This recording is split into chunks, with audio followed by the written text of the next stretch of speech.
यहाँ पे मैंने 3.7 वोल्ट की एक बैटरी का इस्तेमाल कर रहा हूँ। यहाँ पे एक हमारे जो डाइकिन इन्वर्टर में रिएक्टर कॉइल होता है उसका मैं इस्तेमाल कर रहा हूँ। यहाँ पे IGBT का इस्तेमाल कर रहा हूँ। ये 15 किलो ओम से मैंने उसे ग्राउंड कर दिया है। यहाँ पे हमने एक कैपेसिटर इस्तेमाल किया है और यहाँ से शॉर्टकी के बदले अभी मैंने यहाँ पे नॉर्मल डायोड का इस्तेमाल किया हूँ। यहाँ पे 12 को जोड़ रखा हूँ। यहाँ पे देखिए तो बल्ब स्लो जल रहा है।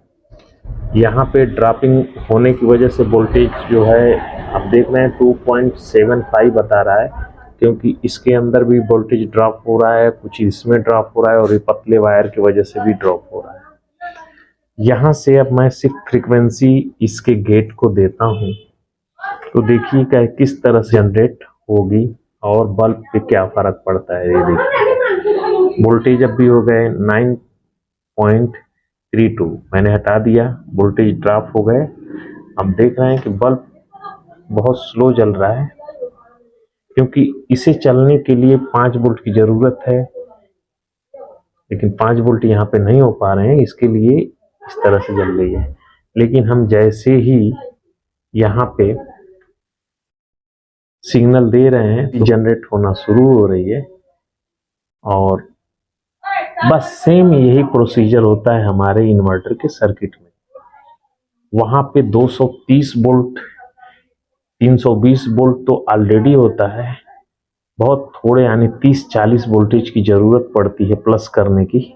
तो ये बहुत आसानी से छोटे इंडक्टर कॉइल हमारे काम कर जाते हैं। और इतनी फ्रीक्वेंसी, ये जो फ्रीक्वेंसी है अभी 3.6 किलो हर्ट्ज की मैंने कर रखा है और 86 की ड्यूटी साइकिल है, लेकिन ये बदला जा सकता है।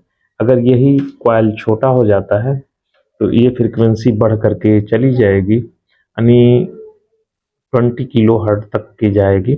और ड्यूटी साइकिल ही कंट्रोल की जाती है। जब भी हमारा वोल्टेज यहाँ पे बन जाता है तो ड्यूटी साइकिल कंट्रोल करके उस वोल्टेज को एडजस्ट किया जाता है। तो इस तरह से आप समझ सकते हैं, क्योंकि हमारा वोल्टेज यही है जो इसके अंदर है, ठीक है, 3.6 ही है। 3.6 से हमने 12 वोल्ट पे अप किया है, लेकिन ये वायर की वजह से ड्रॉप हो करके यहाँ पे 9 वोल्ट के करीब बन रहा है। अगर हम इस बल्ब को निकाल देंगे तो यहाँ पे और ज़्यादा वोल्टेज बनेगा। तो इस तरह से काम करता है। इसे पूरा समझने के लिए आपको फुल वीडियो देखना होगा, जो कि चैनल पे अवेलेबल है, वहाँ पे जाकर के आप देख सकते हैं। तो इस छोटी जानकारी जो है आपको बहुत काम आने वाली है। सेम यही चीज़ तो होता है हमारे सर्किट में। हमारा यहाँ पे मान लेते हैं कि 320 वोल्ट यहाँ से डीसी बनता है और ये सीधे जाता है, हमारा एमसी वगैरह चलता है। जैसे ही यहाँ पे वोल्टेज ड्रॉप होता है, पीएफसी को एक्टिवेट किया जाता है, तो ये एक्टिवेट हुआ और वोल्टेज बढ़ गए। अगर हम चाहें तो यहाँ से वोल्टेज को अब भी कम कर सकते हैं ड्यूटी साइकिल को कम करके। अब मैं यहाँ पे ड्यूटी साइकिल को कम कर देता हूँ, आप देखिए। तो यहाँ पे मैंने 41 कर दिया। अब देखते हैं कि कितना वोल्टेज बनता है। तो यहाँ पे देखिए 4.7 वोल्ट हो गए। अगर हम ड्यूटी साइकिल को जैसे जैसे बढ़ाते जाएंगे वैसे वैसे ये भी बढ़ते जाएगा। तो देखिए मैं ड्यूटी साइकिल को बढ़ा रहा हूँ और यहाँ पे वोल्टेज भी देखते जाइए।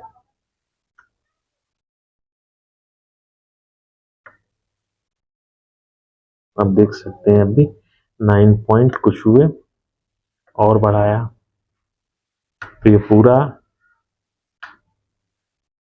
ज़्यादा होने की वजह से, क्योंकि इसका और ये इसकी फ्रीक्वेंसी मैच कराई जाती है कि कितना। अभी तो मैंने रैंडम उठा लिया है, तो जब ये सर्किट में होती है तो हमें तो ये बदलने की ज़रूरत नहीं होती है। हमें प्रॉब्लम क्या आता है, इसके गेट ड्राइव में आएगा और जो ये सिग्नल भेजने वाला है इसके लिए, और जब यहाँ पे वोल्टेज बन जाता है उससे आने वाले फीडबैक से, तो इतने में ही डिफरेंट पड़ता है और इसी को समझना होता है। जब ये समझ जाएंगे तो ये बहुत आसानी से आप समझ सकते हैं। चलिए नेक्स्ट वीडियो में फिर मिलते हैं।